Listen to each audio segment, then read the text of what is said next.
Okay, good evening. So welcome to sample paper discussion जो हम हर साल करते हैं जब कोर्स कवर हो जाता है और बोर्ड के एग्जाम से पहले। और जो इम्पोर्टेंट चीज़ें होती हैं यानी बाकी तो जनरल इंस्ट्रक्शंस होते हैं प्रीवियस जितने सैम्पल पेपर डिस्कशन किए। कुछ जो स्पेशल चीज़ें होती हैं या कुछ ऐसा पॉइंट होता है तो उसको सामने रखते हैं सैम्पल पेपर डिस्कशन। ठीक है, तो am I audible to everyone?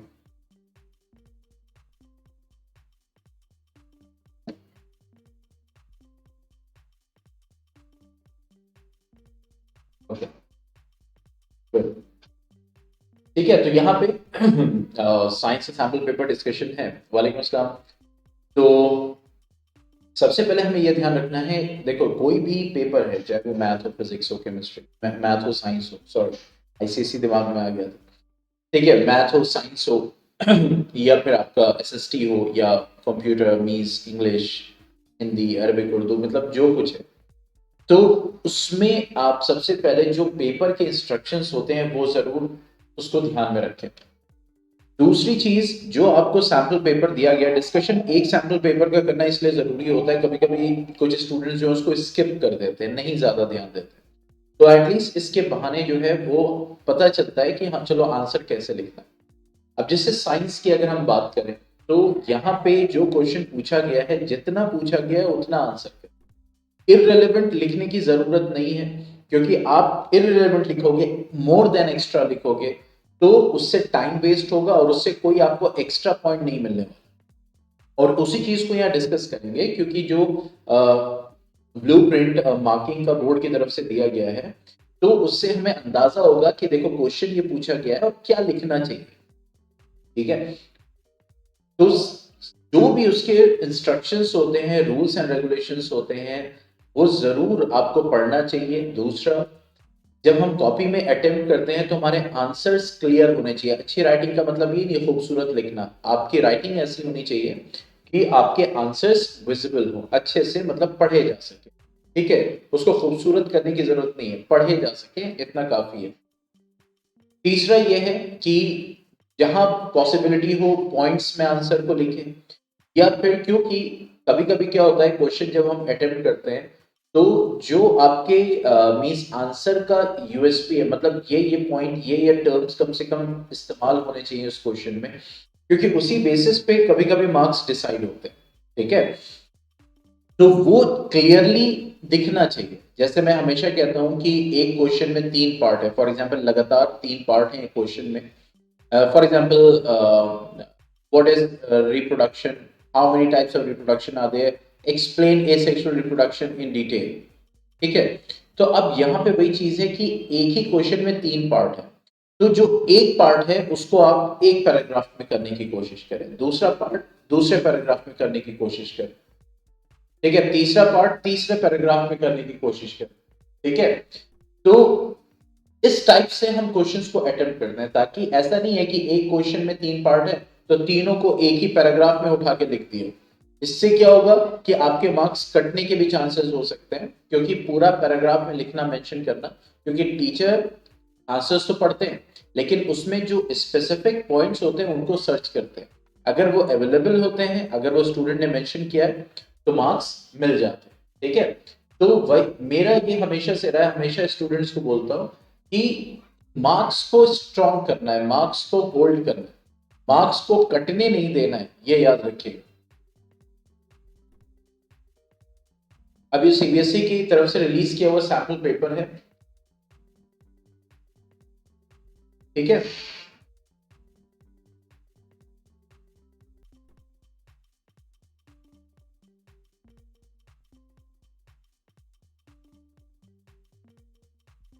ठीक है, तो अब यहाँ पे जैसे कि आप देख रहे हैं, जो सीबीएसई की तरफ से सैंपल पेपर मींस इंस्ट्रक्शंस क्या है पहले देखते हैं। एक तो 40 मार्क्स का होगा, और दूसरा क्या है कि 2 आवर्स का पेपर होगा आपका। ठीक है, आईसीएसई में ये 40 मार्क्स का 1.5 घंटे का पेपर होगा, जिसमें 10 एमसीक्यू होंगे, बाकी जो 30 मार्क्स के वो डायग्राम और जो छोटे छोटे क्वेश्चन है वो इस टाइप के देंगे वो। अभी कह रहे सारे क्वेश्चन कंपलसरी, कह रहे क्वेश्चन पेपर में 3 सेक्शंस हैं और 15 क्वेश्चन है, यानी 3 सेक्शन है और 15 क्वेश्चन है। और सारे क्वेश्चन अटेम्प्ट करना जरूरी है। सेक्शन ए में 7 क्वेश्चन होंगे 2 मार्क्स के, सेक्शन बी में 6 क्वेश्चन होंगे 3 मार्क्स के, और सेक्शन सी में 2 केस बेस्ड होंगे 4 मार्क्स ईच। तो ये डिस्ट्रीब्यूशन होगा मार्क्स का, ठीक है। नेक्स्ट आगे क्या बोल रहे हैं, internal choices have been provided in some questions. Internal choices का मतलब ये हो गया कि क्वेश्चन में ही आपस में चॉइस होगा, तो उसमें से कोई एक अटेम्प्ट करना है। A student has to attempt only one of the alternatives in such questions, यानी कोई एक अटेम्प्ट करना है। तो जैसा कि मैं आपको बता रहा था कि जब हम बोर्ड के क्वेश्चन पेपर को अटेम्प्ट करते हैं, जैसे यहाँ पे इंटरनल चॉइसेस की बारी है, ठीक है, याद रखिए आप जो भी क्वेश्चन अटेम्प्ट करें और उसके अगर पार्ट्स हैं, ठीक है, तो उसको क्लियरली मेंशन करें। जैसे यहाँ पे क्वेश्चन नंबर 1 है, ए पार्ट है और बी पार्ट है। अब पता चला क्वेश्चन नंबर 1 में आप ए पार्ट को नहीं आ रहा है आपको, लेकिन आपको बी पार्ट आ रहा है और आप ए पार्ट को बाद में करना चाहते हैं, तो बिल्कुल कर सकते हैं। तो यहां पे क्या आप लिखेंगे, आप ये लिखे that is answer 1 B part, उसको मेंशन कीजिए। और मान लीजिए आपने क्वेश्चन सॉल्व किया, second question, third question, fourth question, और फोर्थ क्वेश्चन सॉल्व करने के बाद आपको वो याद आ गया और आप अटेम्प्ट करना चाहते हैं, बिल्कुल कर सकते हैं। और उसमें अब बस आप मेंशन कर दिए answer 1 A part like this. समझ में आ गया?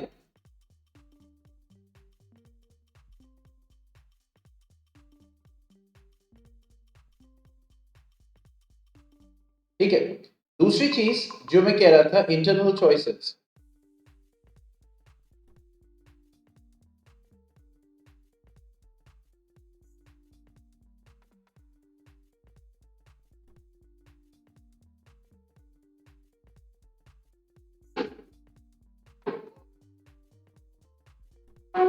ठीक है, दूसरी चीज जो मैं कह रहा था, इंटरनल चॉइसेस। मान लीजिए इंटरनल चॉइसेस दिए हैं और जो चॉइसेस है वो आपने अटेम्प्ट कर लिया, यानी कि मान लीजिए क्वेश्चन नंबर 4 था, उसमें ए पार्ट है, या देखते हैं रियलिटी में, आओ देखते हैं कौन सा है।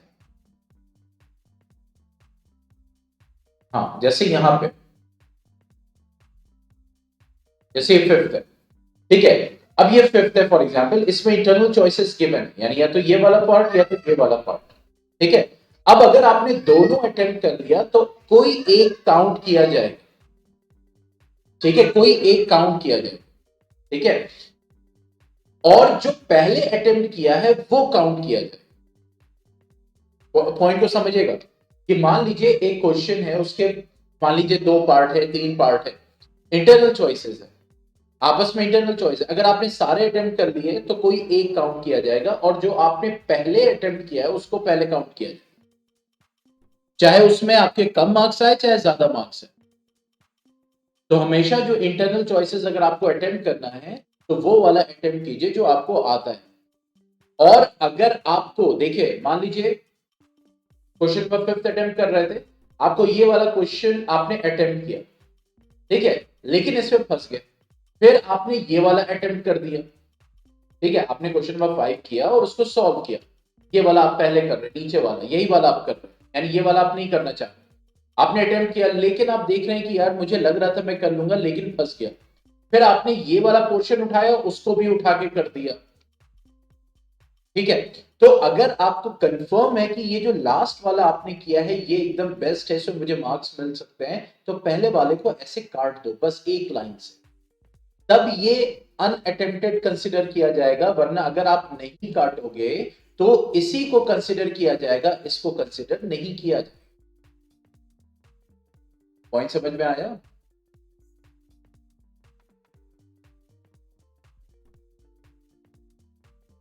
इसलिए जो चॉइसेस वाले क्वेश्चन होते हैं उनको आप बहुत ध्यान से अटेम्प्ट करें।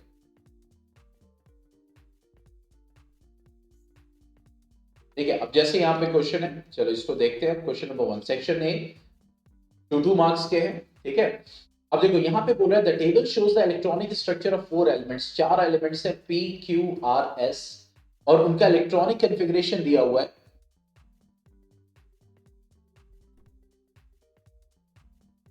अगर वहां पे कुछ मेंशन नहीं है, जैसे अगर आप देखेंगे यहां पे तो सिर्फ क्वेश्चन नंबर लिखा हुआ है,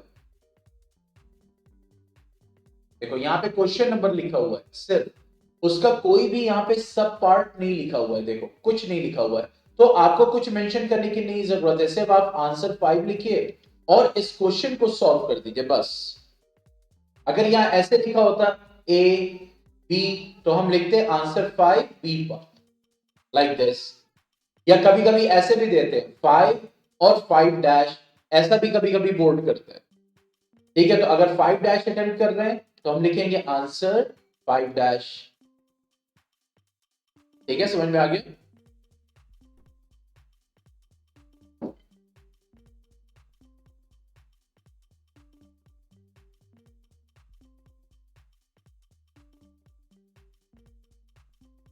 ठीक है, अब देखो यहाँ पे बोले 4 एलिमेंट्स है, P Q R S 4 elements है। पहले वाले का इलेक्ट्रॉनिक कॉन्फ़िगरेशन है 2 6 यानी 2 शेल्स है। ठीक है, दूसरे वाले का 281 है, तीसरे वाले का 287 है, चौथे वाले का 288 है। ठीक है, तो यहां पे हमने देखा, हमने विजुअलाइज किया, अब आगे बढ़ते हैं। आइडेंटिफाई विच एलिमेंट और elements will form covalent bonds with carbon. ये कह रहा है कार्बन के साथ कोवैलेंट बॉन्ड कौन बनाएगा। अब देखो कोवैलेंट बॉन्ड कब बनता है, जब एक मेटल और नॉन मेटल होता है तब तो वो आयनिक बॉन्ड बनाता है। लेकिन जब एक नॉन मेटल और नॉन मेटल मिलके कंपाउंड बनाते हैं, ठीक है, तो वो कोवैलेंट बॉन्ड बनाते हैं क्योंकि वो शेयर करेंगे, क्योंकि दोनों नॉन मेटल। तो अगर देखा जाए ये Q तो इसका इलेक्ट्रॉनिक कॉन्फ़िगरेशन 281 है, यानी ये इलेक्ट्रॉन इसकी वैलेंसी क्या है 1 है, यानी रिमूव करेगा तो ये तो मेटल हो गया। 288 ये तो नोबल गैस हो गई, नोबल गैस के साथ रिएक्ट नहीं करेगी, तो Q कैंसिल और S कैंसिल। अब आते हैं 26 पे, यानी ये जो P एलिमेंट है, तो देखो 26 की बात करें तो वैसे भी अगर देखो तो ये ऑक्सीजन है। ठीक है, लेकिन हम ये नहीं जानते कि ऑक्सीजन है, हम सिर्फ इलेक्ट्रॉनिक कॉन्फ़िगरेशन और वैलेंस इलेक्ट्रॉन के ऊपर देख रहे हैं। तो देखो यहाँ पे ये 26 है तो ये 2 इलेक्ट्रॉन को गेन करेगा, गेन करेगा तो इसका मतलब ये नॉन मेटल। और R क्या हो गया, देखो 287 तो ये 1 इलेक्ट्रॉन को गेन करेगा तो ये भी क्या हो गया, नॉन मेटल। तो कार्बन के साथ नॉन मेटल जो होगा वो कोवैलेंट बॉन्ड बनाएगा। ठीक है, तो देखो यहाँ पे लिखा हुआ है PNR, क्यों, क्योंकि ये दोनों क्या है, नॉन मेटल्स। तो देखो अब इस पे P लिखने पे आपको हाफ मार्क मिलेगा और R लिखने पे हाफ मार्क मिलेगा, तो दैट्स इट। आप P एंड R लिख देंगे, वो काउंट कर लिया जाए। ठीक है, नेक्स्ट क्या बोल रहे हैं, carbon reacts with an element in the above, ओहो, ठीक है, carbon reacts with an element in the above table to form several compounds. यानी ये कह रहा है कि carbon reacts with an element in the above table to form several compounds, give reason, suitable reason दीजिए। 2 मार्क्स का question है, तो यहां पे जो कार्बन की प्रॉपर्टीज है उसी को पूछ रहा है। अगर आप देखें यहां पे गौर से,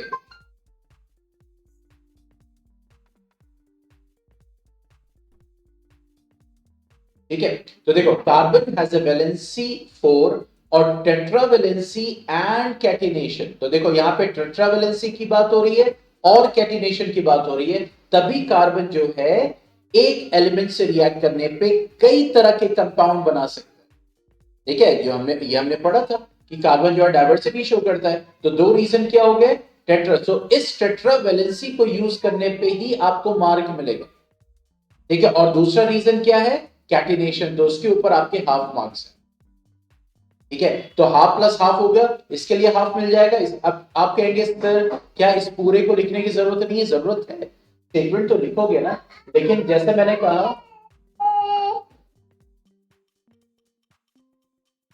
ओके, तो यहां पे देखो ये जो है ना ये important, that is tetravalency and catenation. ठीक है, चलिए coming to the next question.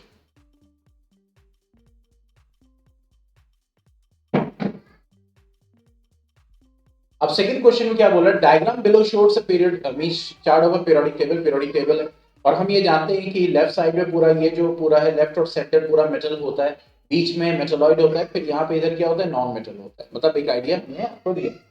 अब कह रहा which elements would react together to form covalent compounds, वही चीज देखो।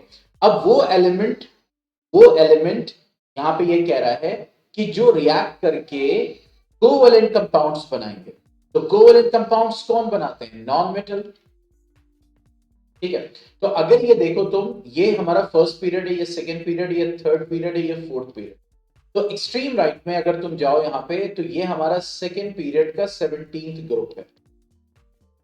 ठीक है, और ये हमारी होगी 16th ग्रुप। ठीक है, ये थर्ड पीरियड है, इसका मतलब और 16th ग्रुप। तो जैसे मैंने आपको बताया था कि वैलेंस इलेक्ट्रॉन क्या देता है? Group number. और नंबर ऑफ शेल्स क्या देते हैं? पीरियड। तो 3 पीरियड मतलब 3 शेल्स हो गए, और 16th ग्रुप मतलब मैंने आपको बताया था कि अगर 6 है यानी मोर देन 2 है तो 10 ऐड करते हैं ग्रुप के लिए। तो 6 है तो प्लस 10 हो जाएगा 16 ग्रुप। तो इलेक्ट्रॉनिक कॉन्फ़िगरेशन Y का क्या हो जाएगा? 286। और Z का क्या हो जाएगा? Z सेकेंड पीरियड में यानी 2 शेल, 2 तो हो गई, और 17th में यानी कि 27, यानी इसका इलेक्ट्रॉनिक कॉन्फ़िगरेशन क्या होगा? 27। तो देखो Y भी नॉन मेटल है और Z भी नॉन मेटल है, तो इसका आंसर क्या होगा? Which elements? तो आंसर क्या होगा? Y and Z, that's it। ठीक है, next, between the two elements W and Z, ये कह रहा है W और Z को अगर आप कंपेयर करोगे, बहुत ध्यान से समझ रहे, W और Z, ये है 17th ग्रुप, ये है सेकेंड ग्रुप।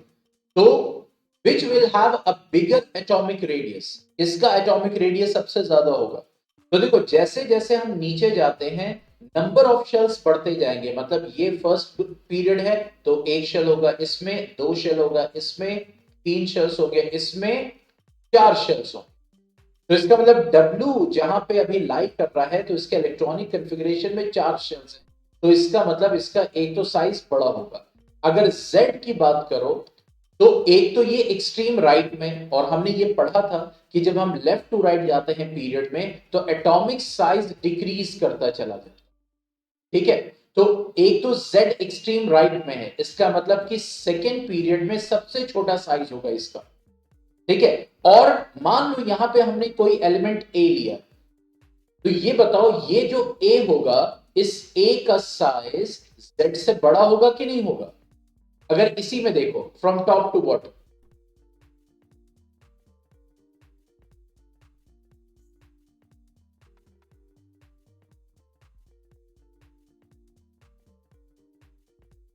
ठीक है, यानी A का साइज Z से बड़ा होगा। और अगर इस पीरियड में आओ तो A एकदम राइट साइड में आ रहा है, तो W का जो साइज, क्योंकि जब हम पीरियड में जाते हैं तो साइज एटम का डिक्रीज करता जाएगा, तो ऑटोमेटिकली W का साइज बड़ा होगा A से, और A का साइज बड़ा होगा Z से।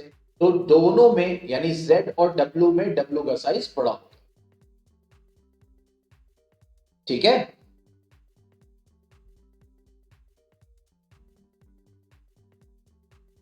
तो यहां पे देखो, यहां पे क्या रहा है? W is bigger.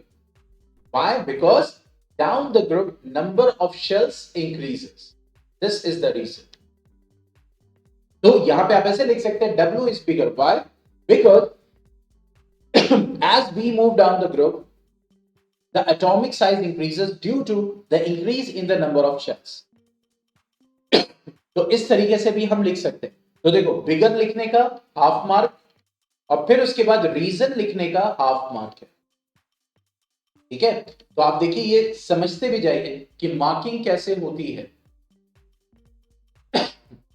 अब आगे क्या बोल रहा है? Question number 3, trace the path of a male gamete means sperm takes to fertilize a female gamete means ovum.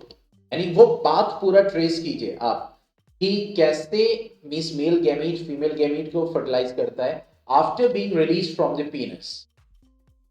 ठीक है, तो एक तो ये तरीका है जब हम ट्रेसिंग कर रहे हैं। देखो एक तो क्या तरीका है कि हम उसको पैराग्राफ फॉर्म में लिखें।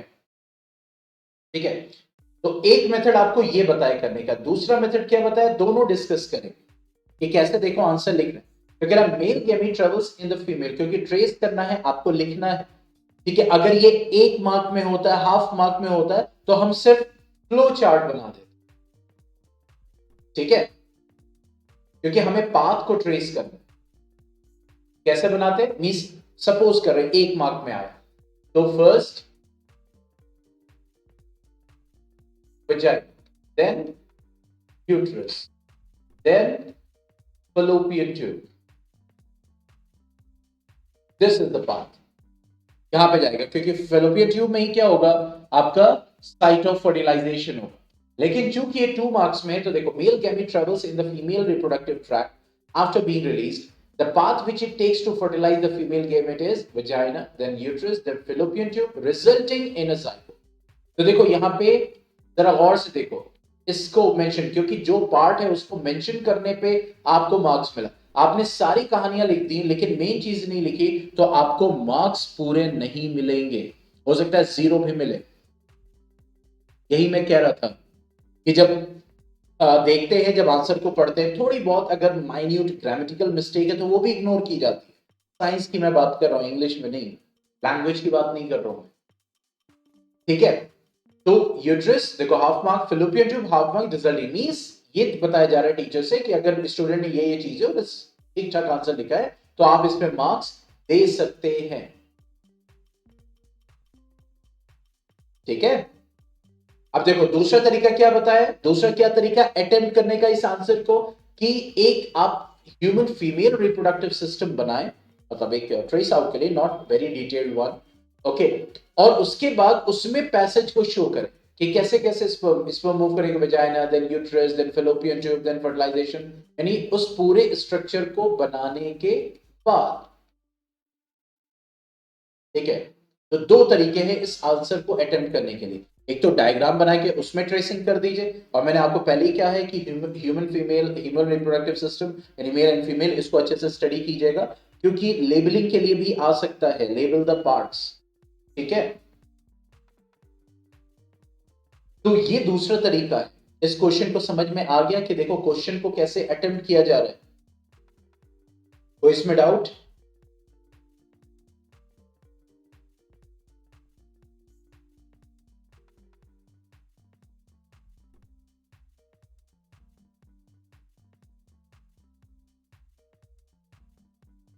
अब देखो नेक्स्ट क्वेश्चन क्या बोल रहा है, स्टेट, क्योंकि 2 मार्क्स का है, ठीक है।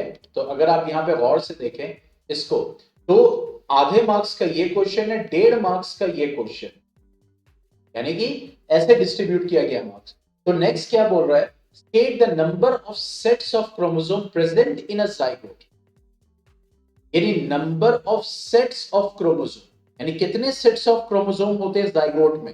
तो मेल से क्या आता है, एन आता है, यानी कि हाफ सेट आता है 23 आते हैं, मेल से एन आता है 23 आते हैं, तो ये क्या हो जाते हैं 2n, जाइगोट में क्या हो जाता है 2n। तो जरा गौर से देखो, अब लिखेंगे zygote has 2 sets of chromosomes, अगर स्टूडेंट ने 2n भी लिखा है तब भी उसको आप एक्सेप्ट कर लीजिए, देखो इंस्ट्रक्शन देखो, ठीक है। But no marks will be given if the student have written n और 3n, एकदम साफ साफ यहां पे लिखा हुआ है कि आपको मार्क्स नहीं देने। तो ये आंसर हमारी काफी है, that zygote has 2 sets of chromosome, that's it. और इस चीज को समझना इसलिए जरूरी है क्योंकि यही होता है, जब हम लोग क्वेश्चन को अटेम्प्ट करते हैं तो हम लोग इतना इररिलेवेंट लिख देते हैं जो जरूरत भी नहीं होता है, और हमारा टाइम वेस्ट होता है, फिर हम कहते हैं पेपर लेंदी आया, ये आया, वो आया, ठीक है। Now coming to question number 4, ये कह रहा है Rajesh observed a patch of greenish black powdery mass on a stale piece of bread, यानी एक ब्रेड के ऊपर, यहाँ पे बात हो रही है किसकी, राइसोपस की बात हो रही है, ब्रेड मोल्ड की बात हो रही है, तो ब्रेड के ऊपर इसने ग्रीन मींस ब्लैक पाउडरी मास देखा। You gotta name the organism. You have to name the organism responsible for this and its specific mode of asexual reproduction. अब यहाँ पे specific mode को explain नहीं करना है. You have to only name it.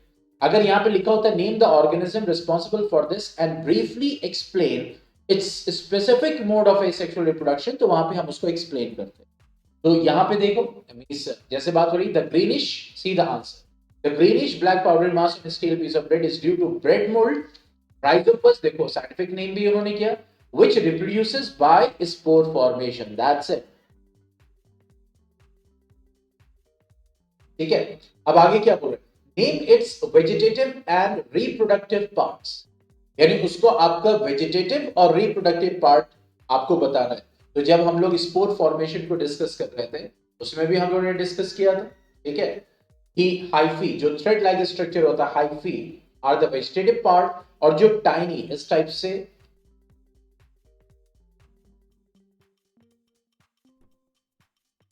और एक बॉल लाइक स्ट्रक्चर होता है, इसमें स्पोर्स होते हैं। तो ये तो इसका रिप्रोडक्टिव पार्ट हो गया। रेस्ट जो हो गया वो क्या हो गया, दैट इज यानी कि आपका वेजिटेटिव पार्ट हो गया। ओके, तो टाइनी ब्लॉब लाइक स्ट्रक्चर और स्पोरेंजिया, देखो ये important term, are the reproductive parts. Okay, got the point? Any confusion?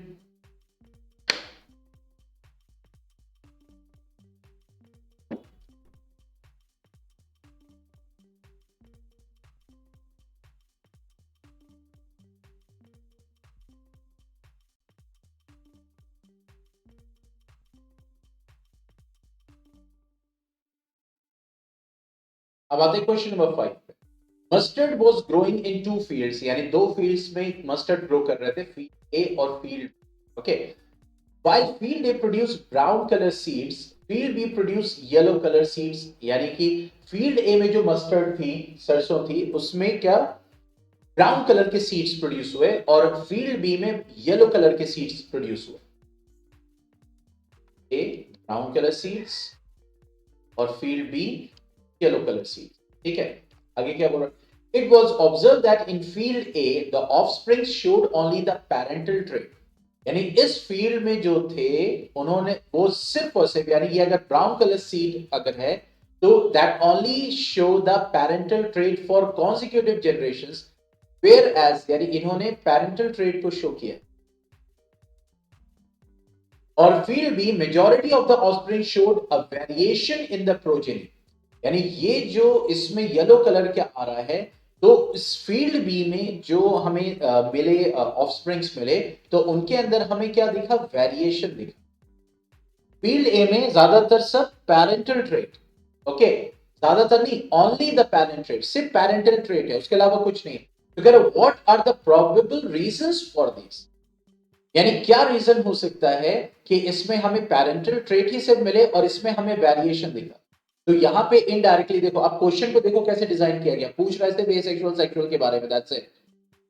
तो देखो इन फील्ड, अब उसको कैसे मेंशन करें, in field the reason for parental trait in consecutive generation of the offspring is self pollination, ठीक है। Next one, in field B variation is seen to occur because recombination of genes as cross pollination is taking place।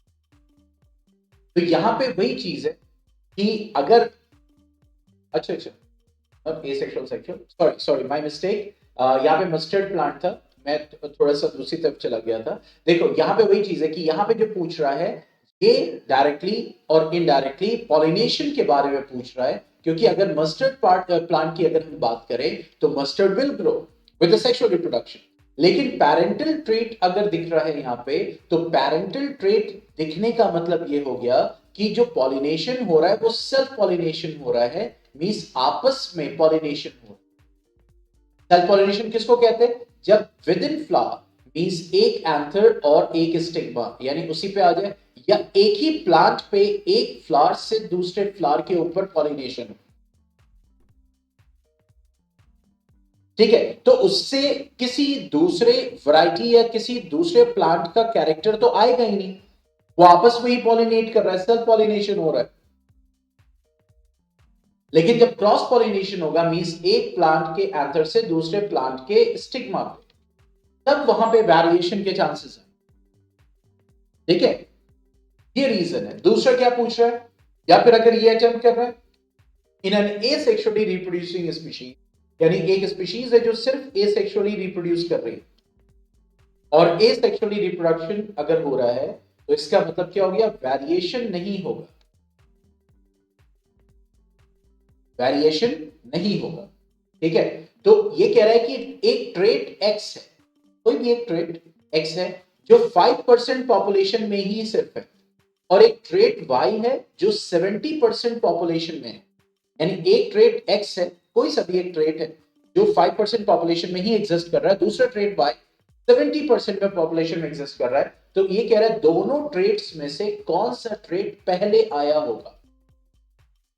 तो अगर asexually reproduction हो रहा है, asexually यहाँ पे organism reproduce कर रहा है, तो वो ट्रेट, क्योंकि एसेक्सुअल मींस वेरिएशन तो होगा नहीं, तो कॉपी कॉपी कॉपी प्रोड्यूस होती चली जाएगी, तो वो ट्रेट जो सबसे ज्यादा अवेलेबल है मींस उस पॉपुलेशन में इस वक्त एग्जिस्ट कर रहा है, तो इसका मतलब वो पहले आया होगा, तभी तो रिप्रोडक्शन के थ्रू वो मेजॉरिटी ऑफ पॉपुलेशन में फैला हुआ। ठीक है, तो रीजन देखो, how to attempt that question. See this. Trait Y, which exists in 70% of population, is likely to have arisen earlier because in asexual reproduction, identical copies of DNA are produced and variations do not occur. यानी ये mention करना, अब देखो कोई कहानी नहीं बताई जा रही, जो एग्जैक्ट चीज पूछी गई है उसी को हम सेंटेंस फॉर्मेशन कर रहे हैं। इसको कहते हैं साइंस लिखना। साइंस में स्टोरीज नहीं लिखे जाती हैं, साइंस में जो फैक्ट्स होते हैं, जो रीजन होता है, जो उसके पीछे की वजह होती है, उसको मेंशन किया जाता है। We are not writing novel over here. Okay, next one, new traits come in the population due to sudden mutation. अगर नए ट्रेट की बात करें तो ट्रेट्स जो आते हैं वो म्यूटेशंस की वजह से भी आते हैं, and then they are inherited, फिर वो जनरेशन आफ्टर जनरेशन इनहेरिट करते चले जाते हैं। तो 70% of the population with trait Y is likely to have been replicating that trait for a longer period than 5% of population with trait X. ठीक है, means जिसकी वजह से, क्योंकि यहां पे अगर वो एसेक्सुअल रिप्रोडक्शन कर रहा है, तो जो ट्रेट है वो Y है जो मेजॉरिटी पॉपुलेशन में एग्जिस्ट कर रहा है, और ये कहा जा रहा है कि जो नए ट्रेट आते हैं वो म्यूटेशन से, यानी जो नया ट्रेट बन रहा है वो म्यूटेशन से भी हो सकता है। ठीक है, और फिर उसके बाद वो इनहेरिट करता है, यानी मान लो पिछली पॉपुलेशंस में नहीं था लेकिन अभी आया म्यूटेशन की वजह से, अब वो आगे की जितनी जनरेशन होगी उसमें वो क्या करेगा, इनहेरिट करेगा। ठीक है, तो 70% of the population with trait Y is likely to have been replicating that trait for a longer period. यानी अगर एक ट्रेट आया है जो ट्रेट Y है फॉर एग्जांपल, तो वो रेप्लिकेट करता जा रहा है, करता जा रहा है, करता जा रहा है जनरेशन आफ्टर जनरेशन, तभी तो मेजॉरिटी ऑफ पॉपुलेशन में जो है वो अवेलेबल है, वो मौजूद है इस वक्त। ये तो मान लो एक ट्रेट आया, एक जनरेशन के बाद दूसरे जनरेशन में गया से, तो दो ही जनरेशन को तो पास किया, उसने पूरी पॉपुलेशन को कहां कवर किया। ठीक है, तो इसलिए जो 70% एग्जिस्ट कर रहा है इसका मतलब वो पहले आया होगा। ठीक है, नेक्स्ट, तो देखो इसमें क्या बोल रहे हैं, a simple motor is made in school lab. यहां पे एक डायग्राम दिया गया, ठीक है, a coil of wire is mounted on axle between the poles of horseshoe magnet as illustrated. तो यहां पे मैग्नेट है, जाहिर सी बात है मैग्नेटिक फील्ड लाइन इस वक्त कहां है, नॉर्थ टू साउथ, इस डायरेक्शन में जा रहा है। ठीक है, फिर in the above example there is a coil that is ABCD which is horizontal, मतलब वो भी हॉरिजॉन्टल है, बैटरी कनेक्ट की जाती है। तो for this position the state the direction of force on the arm AB, इस आर्म AB पे किधर फोर्स लग रहा होगा। अब देखो जैसे ही बैटरी से कनेक्ट किया है तो positive to negative current move करेगा, यानी करंट इस डायरेक्शन में जाएगा लाइक दिस। तो Fleming's left hand rule.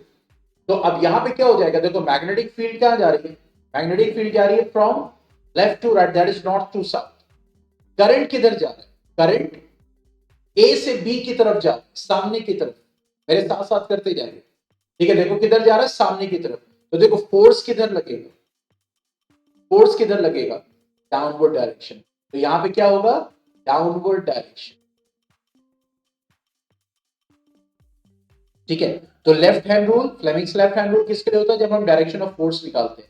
Fleming's right hand rule मतलब जब हम डायरेक्शन ऑफ करंट निकालते हैं, means that is the principle that we see the principle for the generator. ठीक है, आगे क्या बोल रहे हैं, why does the current in the arm BC not contribute to the turning force on the coil. यानी कि यहां पे जो ये BC है, ये BC पोर्शन, ये क्यों नहीं कंट्रीब्यूट कर रहा है कॉइल को घुमाने में, सिर्फ ये AB और CD ही क्यों कर रहा है। ठीक है, तो अब यहां पे वही चीज है कि अगर आप देखो तो करंट जो है यहां पे मैग्नेटिक फील्ड है इस डायरेक्शन में, ठीक है, नॉर्थ टू साउथ। अगर तुम बी सी को देखो तो बी सी में बी से लेकर सी तक में जो करंट फ्लो करेगा तो उसका भी डायरेक्शन क्या होगा, उसका भी डायरेक्शन क्या होगा, in the direction of magnetic field. और हम ये जानते हैं कि उसके ऊपर फोर्स तब लगेगा जब करंट का डायरेक्शन और मैग्नेटिक फील्ड का डायरेक्शन दोनों क्या होगा, परपेंडिकुलर। तो यहां पे देखो 6 पे आते हैं, तो क्या बोल रहे हैं, because BC is in the same direction as the direction of field lines. फिर से BC को देखें, ये देखो BC है, ठीक है, BC में जो करंट, क्योंकि क्वेश्चन ये कह रहा है BC क्यों नहीं कंट्रीब्यूट कर, ठीक है, तो BC is in the same direction at direction of the field lines. Force is minimum when the direction of current in the conductor is the same as that of the magnetic field. यानी अगर direction of current direction of magnetic field same होगा तो force क्या होगा, means that will be the minimal and BC will not contribute as the force on this part of the coil will be cancelled by the force on DA. तो अब जो force लगेगा यहां पे तो DA में अपोजिट लगेगा, तो ये वाला फोर्स एक दूसरे को क्या कर देंगे, cancel, and that will become zero. तो इसलिए जो कंट्रीब्यूट करेगा वो यहां पे यानी ये वाला डायरेक्शन करेगा, क्यों, क्योंकि एक तो डायरेक्शन भी क्या है, परपेंडिकुलर है, ठीक है, और इसमें भी डायरेक्शन क्या रहेगी, अपोजिट, तो इट विल मूव, जो हमने डिस्कस किया, ठीक है। तो यहां पे रीजन एकदम साफ है क्यों नहीं कंट्रीब्यूट करेगा, क्योंकि एक तो डायरेक्शन ऑफ करंट और डायरेक्शन ऑफ मैग्नेटिक फील्ड दोनों सेम हो जाएगा और फोर्स कम लगेगा, और BC और AD एक दूसरे को क्या कर देंगे, कैंसिल आउट कर देंगे, that's it. Next one, a circuit contains a battery, ये एक सर्किट है, ये कह रहा है it contains a battery, a variable resistor, ये बैटरी होगी, ये वेरिएबल रेजिस्टर हो गया, वेरिएबल रेजिस्टर होता है जिसमें हम रेजिस्टेंस की वैल्यू को चेंज कर सकते हैं, and a solenoid, this is a solenoid, okay. The figure below shows the magnetic field pattern produced by the current in the solenoid. तो अब करंट फ्लो कर रहा है और मैग्नेटिक फील्ड का पैटर्न शुरू है, ठीक है, मतलब बन रहा है, और हम ये जानते हैं मैग्नेटिक फील्ड लाइन कहां जाती है, फ्रॉम नॉर्थ टू साउथ, ठीक है, तो ये हो गया नॉर्थ, ये हमारा नॉर्थ होगा, और ऑब्वियसली ये हमारा साउथ होगा, क्योंकि देखो मैग्नेटिक फील्ड लाइन ऐसे जा रही है बाहर, जब हम सोलेनॉइड की बात करते हैं, बाहर मैग्नेट की बात करते हैं, ठीक है। तो कह रहा state how the magnetic field pattern indicates the regions where the magnetic field is stronger, यानी कैसे मैग्नेटिक फील्ड पैटर्न से को देख के आप ये बता सकते हो कि मैग्नेटिक फील्ड कहां पे स्ट्रांग होगा। तो हम ये जानते हैं कि जो मैग्नेटिक फील्ड का पैटर्न होता है जहां पे मैग्नेटिक फील्ड लाइन सबसे ज्यादा होती है, ठीक है, तो वहां पे जो मैग्नेटिक फील्ड जैसे इस जगह पे मैग्नेटिक फील्ड का क्या होगा, स्ट्रॉन्गर होगा, ठीक है। अब देखो how the answer is framed here, the relative closeness of field lines indicates the strength of magnetic field। सबसे पहले आपने वो चीज लिखी जिसके बेसिस पे आप रिलेट करने वाले, तो मैग्नेटिक फील्ड का जो स्ट्रेंथ होता है वो किस पे होता है, जितनी ज्यादा मैग्नेटिक फील्ड लाइंस एक जगह पे होंगी, ठीक है, तो वही कह रहा है relative closeness of field lines indicates the strength of magnetic field. Since the field lines are crowded around the ends of the solenoid, hence these are the regions of strongest magnetism। पहले आपने वजह बताई फिर उसके बाद उसको explain किया, कोई डाउट इसमें,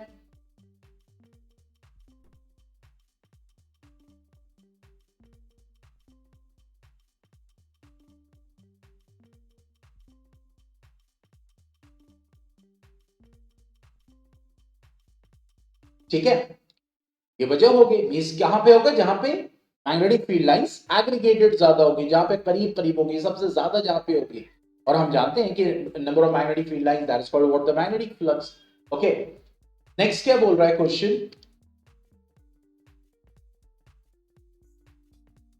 what happens to the magnetic field when the current in the circuit is reversed, यानी अगर हम सर्किट में करंट को उल्टा कर दें, मतलब बैटरी को पलट दें, तो मैग्नेटिक फील्ड को क्या होगा, मतलब उसको ऊपर क्या फर्क पड़ेगा, तो देखो the direction of the field will also get reversed, वो भी रिवर्स हो जाएगा, तो समझते इस, जैसे यहां पे सर्किट है तो मान लो करंट फ्लो कर रहा है, ठीक है।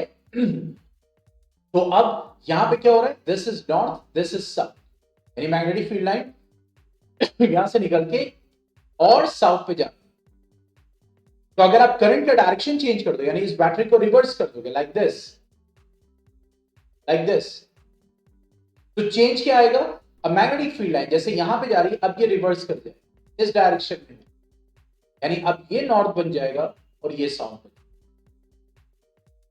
That's it. So it will also get reversed. That will be the answer. Next, DDT was sprayed in a lake to regulate breeding of mosquitoes.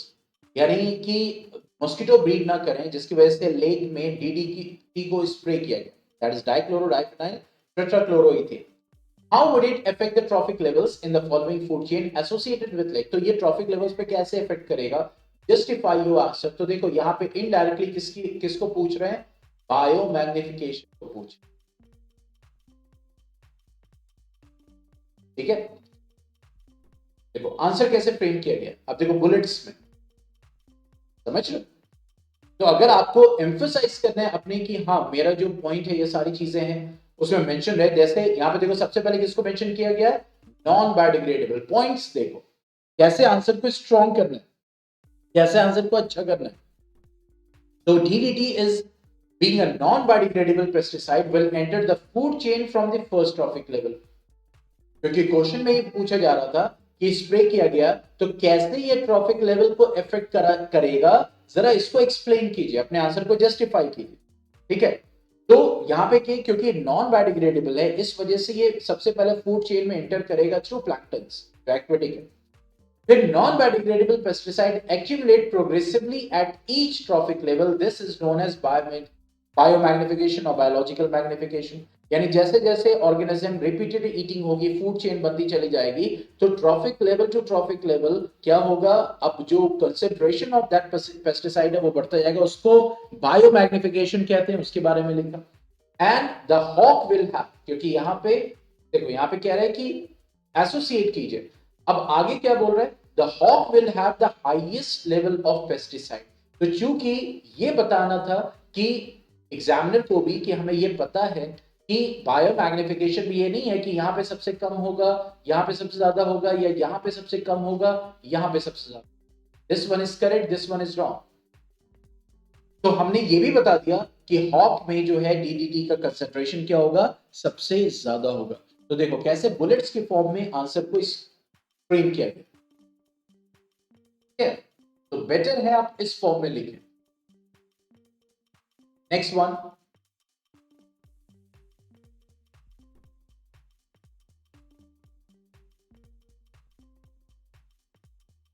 देखो क्या बोल रहे हैं, in the following food chain vertical arrows indicate the energy lost. यानी ये जो show कर रहा है ये एनर्जी लॉस को शो कर रहा है vertical arrow to the environment, and horizontal rows indicate energy transfer to the next.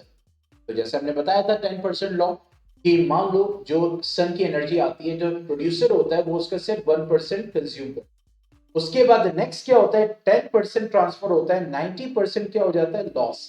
Again 10% next trophic level पे ट्रांसफर होता है, 90% क्या हो जाता है, लॉस, ठीक है।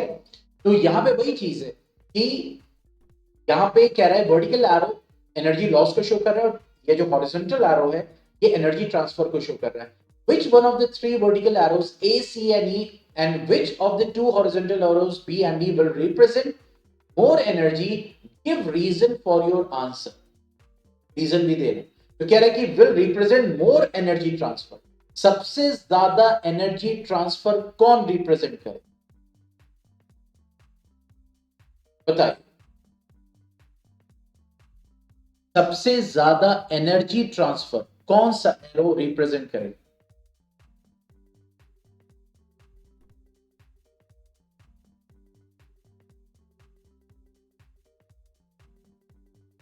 मैं बना भी देता हूं यहाँ पे। 10 जूल बचा, अब यहाँ पे 1 जूल।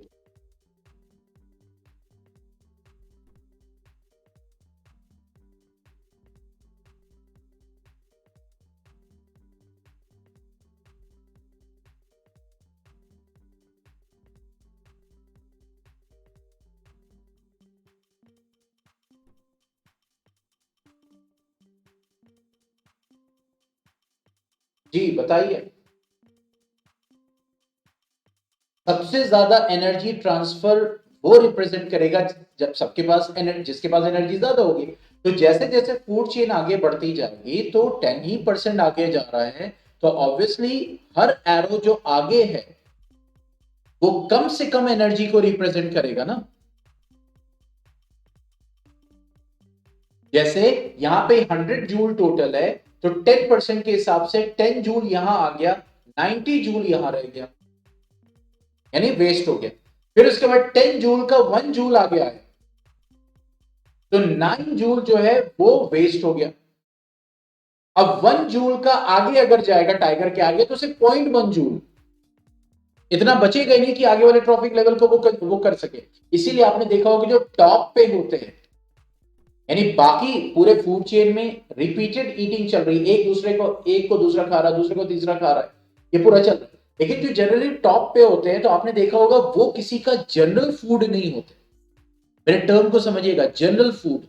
आपने इनने देखा होगा कि शेर को कोई खा रहा है, वो बात अलग है, कोई भी खा सकता है, कोई भी दूसरा कार्निवोर खा सकता है, लेकिन जनरल फूड नहीं है।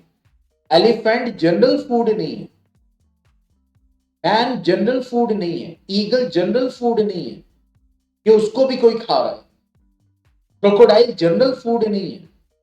इसीलिए टॉप पोजीशंस को ऑक्युपाई करते हैं।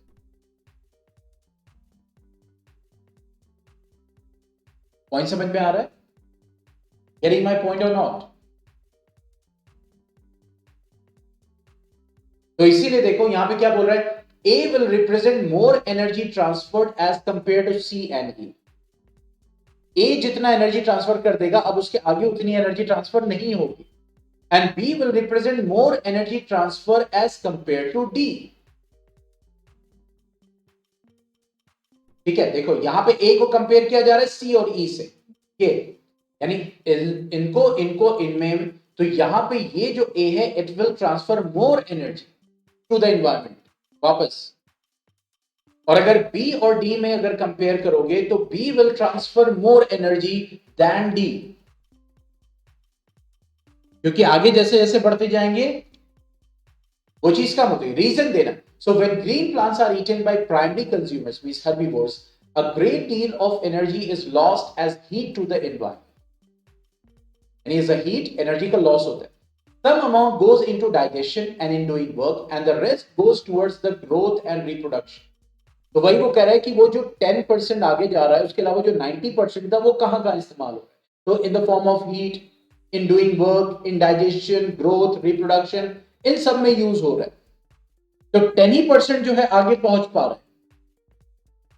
ठीक है, an average of 10% of the food eaten is made available for the next level of consumers. तो वो जो खाना उसने खाया, तो वो उसका 10% जो है अब नेक्स्ट के लिए अवेलेबल है। मतलब अब उस हर्बीवोर को जब कार्निवोर खाएगा, उसके मीट को फीड करेगा, तो अब उसको वो जो प्लांट मीट में कन्वर्ट हुआ है बेसिकली, तो अब नेक्स्ट ट्रॉफिक लेवल पे यानी उसको मिलेगा। तो this loss of energy takes place at every trophic level. एक तो ये है, एक तो ये तरीका है जिससे आप आंसर कर सकते हैं। दूसरा एक्सेप्टेंस क्या है, in accordance with 10% law of transfer of energy in a food chain, only 10% of energy is available at one trophic level is transferred to the next trophic level. तो एक तो ये है कि आप इस तरीके से एक्सप्लेन कर सकते हैं। दूसरा तरीका है कि इसको आप टेक्निकली और स्मार्ट आंसर लिख सकते हैं। तो दोनों तरीका है लिखने का, विदाउट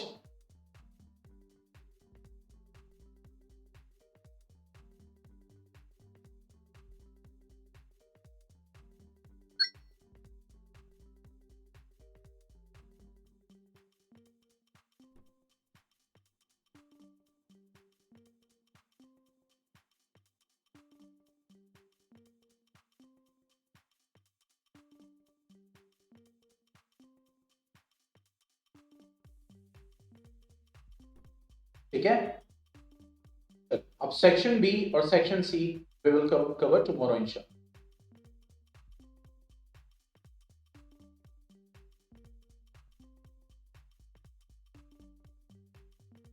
ठीक है, और मैथमेटिक्स में हम एडवांस जो आपके स्टैंडर्ड है उसको डिस्कस करेंगे, तो ऑटोमेटिकली बेसिक लेवल के जो क्वेश्चंस है वो उसमें आ जाएंगे। तो मैथमेटिक्स में हम स्टैंडर्ड पेपर जो है उसको डिस्कस करें, ठीक है। कल हम सेक्शन बी और सेक्शन सी को इंशाल्लाह डिस्कस करेंगे, okay. Anything else you want to say, you want to discuss, you want to put forward any point?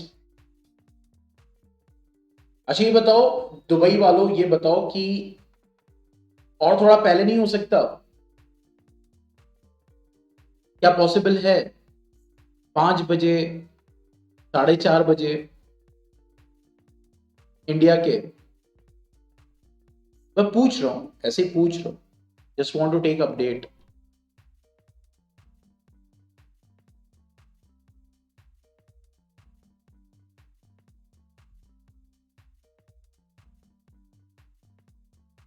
Okay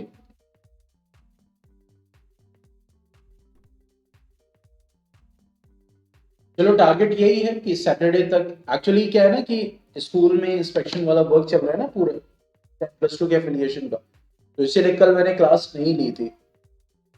कल इंशाल्लाह फ्री हो जाएंगे, लेकिन टाइम भी लग सकता है। हालांकि 99.99% चांस है कि क्लास होगी। मैं इसको खत्म करूंगा साइंस के सैम्पल पेपर को, फिर उसके बाद जो है मैथ पे आ जाएंगे। तो सैटरडे तक टारगेट है कि सैम्पल पेपर डिस्कशन आपका कंप्लीट हो जाए, 9, 10, 11, 12, ठीक है। ओके देन, चलो, okay then, stay home, stay safe, good bye.